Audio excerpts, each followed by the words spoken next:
அஸ்வஸ்மே புதிய விண்ணப்பதாரர்களுக்கும் மேன்முறையீட்டாளர்களுக்கும் அமைச்சரின் மகிழ்ச்சியான செய்தியொன்று.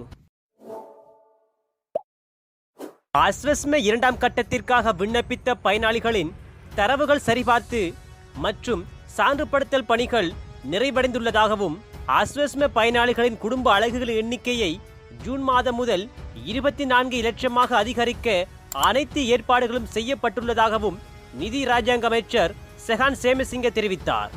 அஸ்வஸ்மே இரண்டாம் கட்ட விண்ணப்பம் கோரல் 2024 மார்ச் 15 நிறைவடையும் என்றும் விண்ணப்பங்களை சமர்ப்பிக்காதவர்கள் எவரும் அஸ்வஸ்மே பலனை பெற தகுதி பெற மாட்டார்கள் எனவும் ராஜாங்க அமைச்சர் வலியுறுத்தினார்.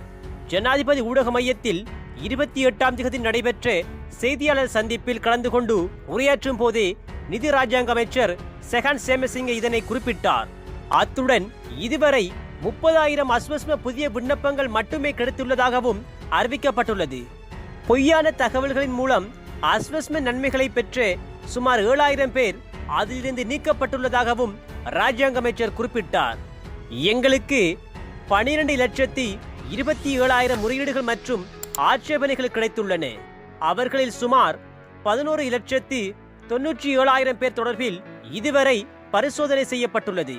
இந்த தொகைக்கு மேலதிகமாக அஸ்வஸ்மே உதவிகள் உண்மையிலேயே தகுதியான ஒரு பிரிவினருக்கு கிடைக்கவில்லை. முதல் கட்ட விண்ணப்பத்தில் அவர்களுக்கு விண்ணப்ப படிவங்களை வழங்காததால் அவர்களுக்கு அஸ்வஸ்மே பலன் கிடைக்கவில்லை என நிதி ராஜாங்க அமைச்சர் செஹான் சேமசிங்க குறிப்பிட்டார்.